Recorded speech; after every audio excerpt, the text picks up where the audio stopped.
Dogecoin price, I'm going to keep myself small because my green screen's acting weird with my recording software. We're going to zoom in to this part here, this yellow line. But before we do, I need to zoom out so you can see the importance of that yellow line. Just slightly off, actually.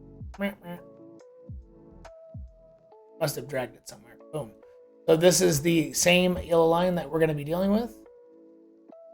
Get some major pivot points and price action in the past, and we're going to zoom right in on it to current price. Go to the 15. I'll start off with a 1 hour chart now that we know the importance of what we're looking at. So typically after a large pump like this, I mean, almost always, you're going to get a 45-degree angle hit past, the immediate second to highest high and the first higher lows, right? For head, what people call head and shoulders. But you usually hit this line outside of this region. So you come down, then come back up, something like this, or you wait a while, you scoop it out, then hit it even lower. But it usually happens. So the longer this goes sideways, the less and less impressive that rally would be. And it almost looks because price has gotten rejected from this obvious area here that I had labeled before all this happened, right? So I made this analysis when it had just fallen off this white origin, or this origin line, or is that an origin line? Nope, that horizontal there. I thought it was going to use this as support. It did not.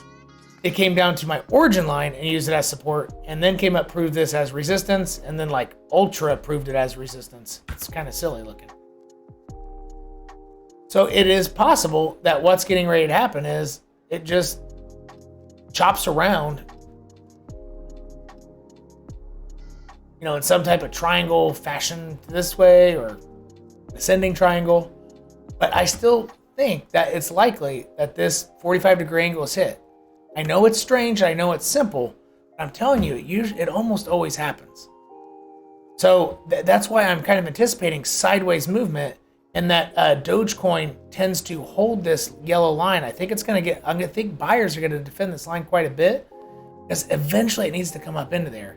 And it could be just barely, higher than current price, because if it waited to do it way out here, well, shit, that's only like 10% higher than current price, right? It's only 6%, but it still looks like it needs to hit it. And because it's already been rejected by this, it doesn't look like it's going to go up into it, right? Quickly. So because it doesn't look like it's going to go quickly, and it doesn't look like it's going to break down, therefore I shouldn't forget about the 45-degree angle. It looks like it's going to bounce on this and hit it slowly. Now, is that guaranteed what's going to happen? Absolutely not. But as of now, it looks like the most probable scenario. Instead of guessing, which one's going to happen, just accept it like it's the most probable, right? When do I know to flip the probabilities and hunt for something that's more probable? Well, easy. When it gets above this line or below this line. That's it. So until one of those triggers happens, don't guess. Just guess that in this triangle, and generally sideways, is the most probable. I don't need to guess anything else. I don't need to, right? If it gets up here and then starts coming back down onto that horizontal and then maybe starts bouncing, okay, well, let's start guessing up. Or the event that if it can't take out the high, that it's going to break down. So there, at this moment, you can start guessing when it's interacting with something that causes a pivot. But if it's in the middle of a pivot point and,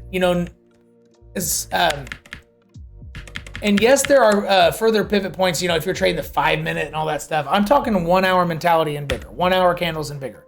There are no other price point pivots. This line and this line, nothing between it.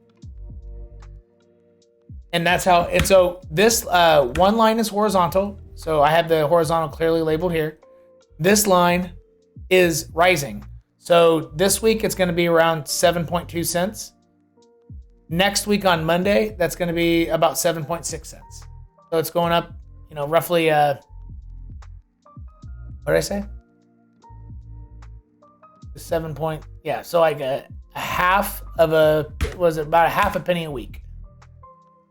And you could also zoom out and try to draw these lines. So that is how I would, I guess, get through my own analysis with with Dogecoin, sorry. Origin line, horizontal. Until then, I'm going to trade, like potentially look to sell here and look to buy here until proven otherwise. It's more likely to range until one of those are broken. And if it does hit the bottom here, like it just did, I mean, honestly, I wouldn't mind trying to trade all the way up there. That's a big trade. It's 30%. That's big. So there's a lot of money to be made in this area. So if you like making money with Dogecoin, sorry, I might have said SHIB 3 more times. Don't be mad that it might just get stuck in here. Don't be mad at my analysis. There's so much money to be made here.